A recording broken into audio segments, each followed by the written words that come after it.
Welcome to Module 5, Tools and Techniques to Analyze or Study Movement. So in this module, we'll be looking at qualitative analysis. We'll be looking at what qualitative analysis is and some of the data collection techniques or data collection considerations, and also some of the softwares that we can use for qualitative analysis and the advantages and disadvantages of this approach. So in the entire module of tools and techniques to study movement, of course, there are different ones from qualitative, quantitative, and computer simulation modeling, right? You'll be looking at these in the upcoming videos or upcoming modules. For the purpose of this one, we'll be looking at qualitative analysis. So the learning outcomes would be introduction to what qualitative analysis is, how do we interpret the data, so qualitative interpretation, and data collection considerations. We'll also be looking at some of the advantages and disadvantages and tools for qualitative analysis. So what is qualitative analysis? So qualitative analysis in movement science is basically the systematic observation and the understanding or the study of the quality of the movement. So it's basically an introspective judgment and a systematic observation for the quality of the human movement. So examination and interpretation of the underlying movement patterns and mechanics without the use of numeric data is another definition for qualitative analysis. So you don't use numeric data in this aspect, whereas in quantitative analysis, you would use numeric data. So of course, this type of analysis or this type of an approach has an advantage and disadvantages, right? And we look at them in the next few slides. All this approach does is gives us an overall understanding of the quality, right, efficiency, and effectiveness of movement. So because we can't dwell into numbers, it has its own limitation, but we can have an introspection into the quality of the movement, efficiency, and effectiveness. So let's look at qualitative interpretation, right? So qualitative interpretation within movement analysis traditionally involves, so what do we identify? So it involves the identification of errors, right? So where the athlete is going wrong or where the individual is going wrong, where there is a scope of improvement, right? Or technical errors. We can also identify what are the underlying patterns. So we have looked at, or we will be looking at, the difference between technique and style, what constitutes technique, what constitutes style, and what are the underlying movement patterns, and how we can identify them through qualitative analysis. We can also identify functional discrepancies, right? So, of course, objectively identifying functional discrepancies requires different scans, but we can look at, if the movement is inefficiently performed or the quality is compromised, is that due to some kind of discrepancies, right? So it helps us to optimize performance and reduce the risk of injury. So if we can identify all of these things with a common goal to optimize performance and to reduce or preempt the risk of injury, we are in a good position. It also helps us highlight areas where the individual's movement is suboptimal or lacking efficiency, right? So you can also identify that through this qualitative analysis. Also, if there's a requirement, and coaches do have requirements, or sports scientists do have requirements, biomechanists do have these requirements, to continuously keep on assessing the technique, right, through the sessions, and the sessions happening quite often.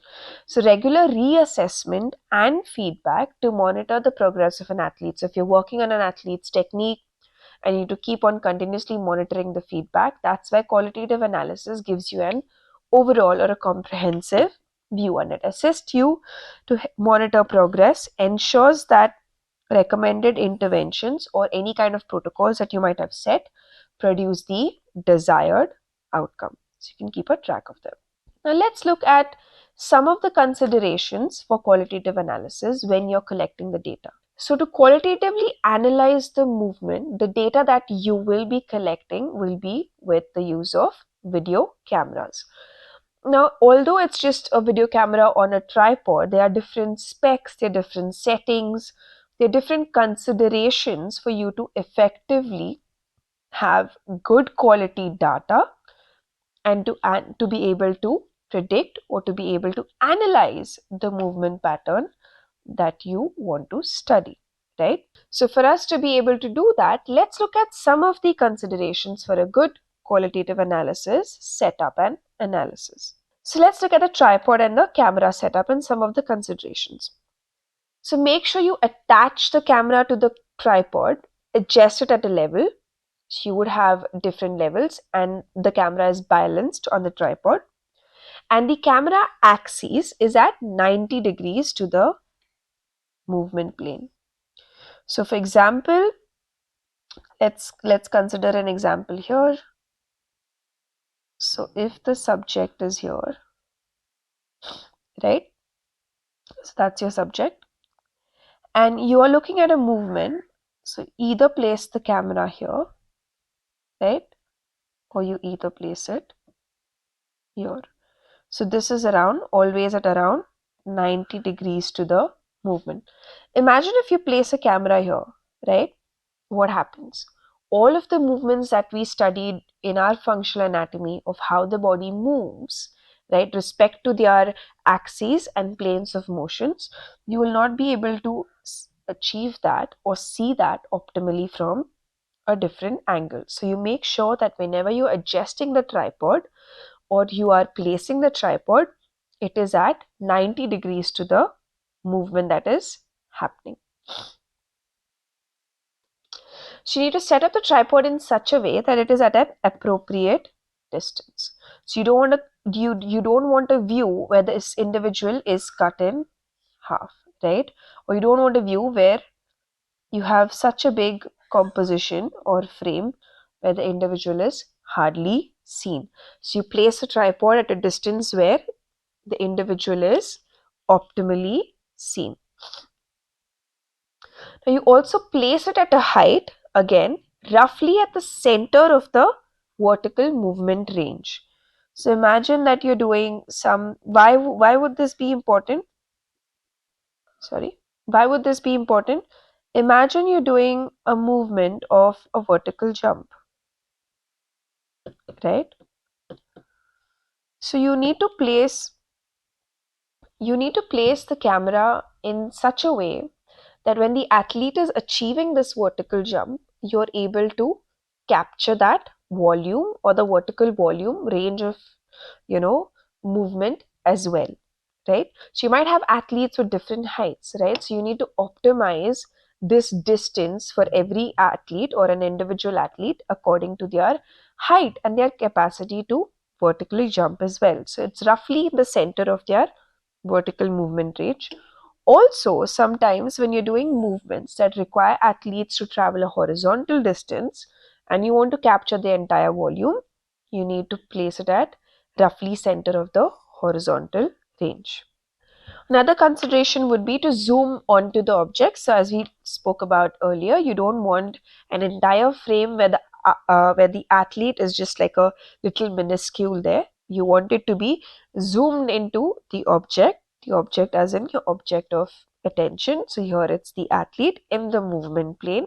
So focus the camera, right? Zoom onto the athlete so you can capture the entire vertical and the horizontal range, and then zoom out until the camera view is slightly larger, right? So you don't want it to be, even fitting to the athlete. So it's slightly larger than the movement capture volume, right? So it's important, tripod and camera setup. So let's look at some of the camera settings that are important. So for example, frame rate.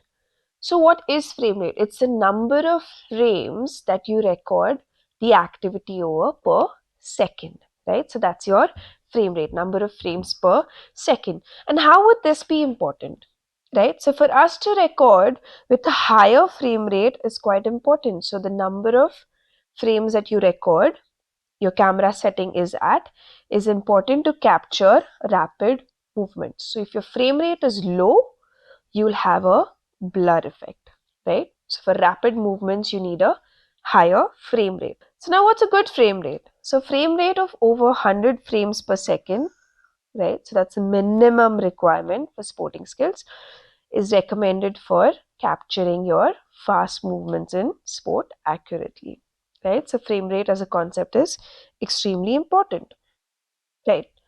So let's look at some of the other camera settings, right? Another important concept to consider here of the camera settings is the aperture.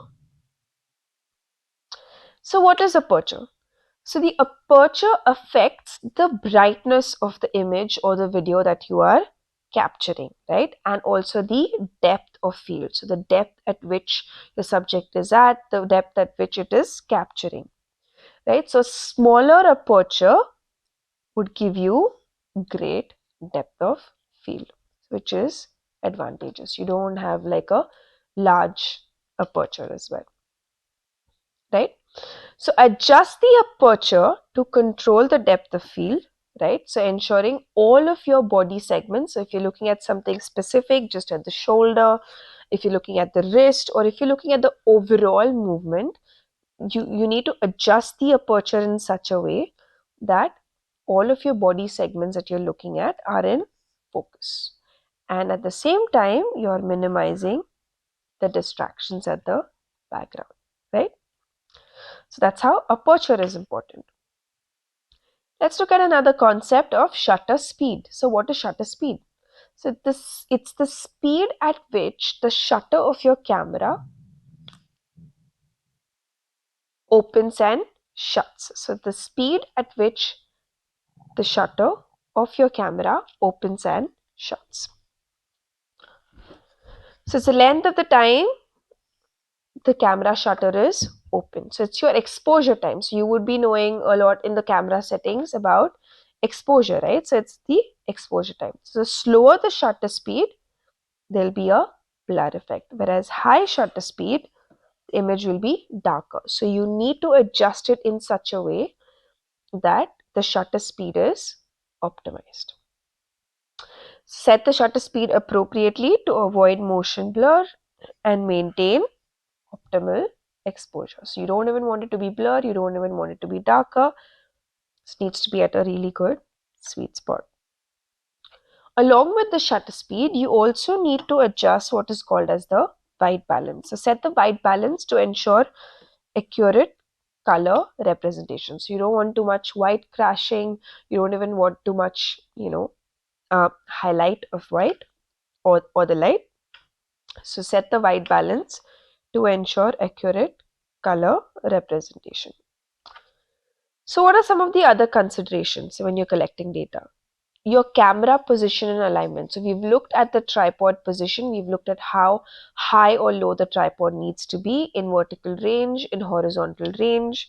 Let's look at some of the other positions, right? So mount the cameras at a sufficient distance. We've looked at this before, to capture the entire movement, right? So you need to also mount it at a sufficient distance to avoid distortion or any kind of obstructions. You need to avoid vertical distortion, you need to avoid horizontal distortion or any kind of distortion as well, right? So it needs to be at a sufficient distance. The camera also needs to be in parallel or perpendicular alignment. So we've looked at this earlier. It either needs to be, if your subject is here, it either needs to be in that direction or this direction. Sometimes you also do have cameras that you can suspend from the top. So for example, if the movement is happening here and you have a camera that is suspended from the top. Now again, this would be perpendicular to the action happening down below, right? Now, where would that be important? Imagine you're looking at rotational movements. You're looking at shoulder rotation, you're looking at trunk rotation. In such cases, you can mount the camera on top. For example, if you're looking at cricket bowling, you can have a suspended camera on top that allows you to look at extent of rotation, right? So also, as we spoke about now, you can place the cameras at different angles, because what you can see from a sagittal view would be different to what you can see from the frontal view, right? So place the cameras at varied angles to capture movement from multiple perspectives, right? So from frontal, right? So in front, sagittal from the side view. So we've looked at before. So that's the excuse me. That's the front view. You can also place it to have a posterior view or a back view, right? You want to have a look at the movement from the back. You could also have a sagittal view. Now, sagittal view can be again from the left hand side and right hand side, depending on what you want to see and if your athlete is left or right handed. And again, you can have a top view to look at transverse movement in the transverse plane, right? So you can try playing around with the cameras to look at what are you looking at, what movement you want to capture, how do you want to capture it, what is your end goal, and then what view gives you the best result. Also align the cameras to focus on the specific body segments or joints that are relevant to your aim or the movement being analyzed, right? So for example, in running, you could, if you're looking at the lower limbs, the quality of movement that's happening or the efficiency for the lower limbs, you can position the camera in such a way where your lower limbs, your pelvis, and your trunk position are intact, right? So the composition of your frame can have these three segments. So let's look at some of the other considerations like lighting. So what are some of the lighting considerations?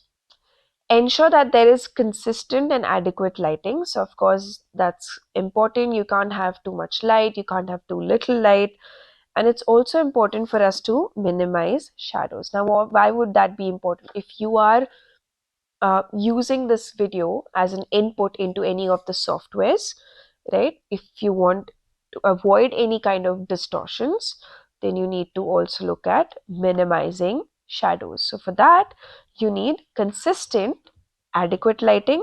You also need diffused. So you also need diffused lighting, and you need even lighting or clear visibility throughout the movement. So you need consistent, adequate, consistent, adequate, diffused, clear visibility, and uniform lighting, right? That facilitates accurate, so you can see the body segments accurately and without any shadows. So what are some of the advantages of qualitative analysis? Let's look at those, right? So it's extremely easy to set up and execute. You just have to set up a camera on a tripod. Depending on your goal, you could have one or two sets of cameras. So they allow for simpler setups as compared to quantitative analysis, which you'll be looking at in the next couple of videos. The only equipment that you need are the video cameras and the tripod, right? So your source of investment there is your video camera and your tripod. So this simplicity of the setup and the mobile access, you can literally pick up your cameras and your tripods and travel with it anywhere. So this allows us for quicker implementation. So the constant requirement for the coaches and for the sports scientists, specifically when you're looking at technique analysis, right, throughout the sessions, it's a easier way or a more um, yeah. It's also cost effective, right? So your quantitative equipment set of 12 cameras, 14 cameras, depends on the setup and what you're trying to achieve, could be extremely expensive, right? Because those are infrared cameras that do the tracking of the markers. Whereas for qualitative analysis, there's just a video and a tripod. So it's extremely cost effective, right, compared to quantitative analysis.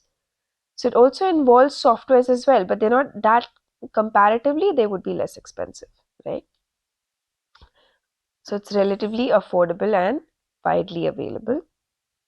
Also, it's adaptability and flexibility as well. You can pack them, you can take them anywhere. It could be adjustable to any kind of environment and setting, which makes them extremely friendly when it comes to diverse applications in research, sport, rehabilitation, clinical settings, right? So there's not much hassle over there when it comes to the setup. Some other advantages would be timely insights. So again, if you want quick interpretation, the data processing or the data analysis is not that heavy. You can quickly have a look. You can also do them on your phone if you're looking for a quick movement analysis and a quick recap into what's happening. There's immediate visual feedback, right? And timely detection of your movement errors, right? And interpretation of movement patterns. So if you're working with an athlete, you can also take your mobile phones out. You can quickly show it to them, replay it for them. This is where you went wrong. It could be knowledge of performance, knowledge of outcome. Both can be achieved through this simple tool. So researchers and coaches can readily observe and interpret most of it quite quickly in time. You don't need any time consuming computations. So of course, with all these kinds of advantages and also come the disadvantages as well. As we've looked at, we can just analyze the quality of the movement or its efficiency. But to go into a deeper understanding of insights in terms of how much force did you produce or kinematic understanding, you would definitely require quantitative analysis, right? So what are some of the tools for qualitative analysis? Let's look at them. So of course, there are different kinds of softwares that you can use to analyze qualitative data in biomechanics. So these tools and softwares, they facilitate systematic processing. So they allow for systematic processing of movement, interpretation as well, and visualization at a better scale. So some of the commonly used softwares are Dartfish, right? Silicon Coach is another one which is commonly used. There's Kinovia, Qualysys Track Manager, and SimiMotion. So these are some of the softwares that you could use for qualitative analysis, right? These are the popular ones.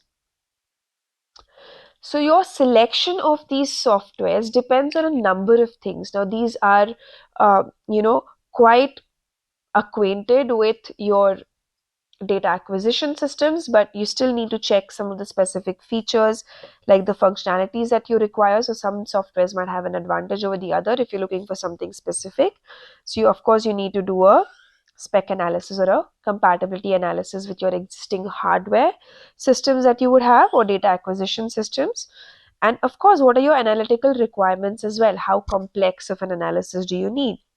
And your overall workflow preferences as well, right? So all of these things will determine what software would be ideal for you. So what have we looked at in this module? We've looked at what qualitative analysis is. It's the systematic observation and an introspective judgment of the quality, right? Quality of the human movement. So that's qualitative analysis. So there's a requirement or a regular requirement to assess, reassess, and feedback that helps us monitor progress and ensures the recommended interventions are producing the desired outcomes. So qualitative analysis is an excellent tool to be able to do that quicker. Of course, for the consideration of successful qualitative analysis, you need to have appropriate camera positions, setting, lighting, alignment, and all of those. Some of the considerations that we've looked at earlier for good quality data to be collected. And the advantage of qualitative analysis is the ease of setup, execution, it's cost effective, it's mobile, adaptable, flexible, and can have access to timely insights. And some of the softwares that we've looked at include Dartfish, Silicon Coach, Kinovia, Qualysys, and SimiMotion. So these are some of them. We've also looked at how you can choose these and better use them. Thank you.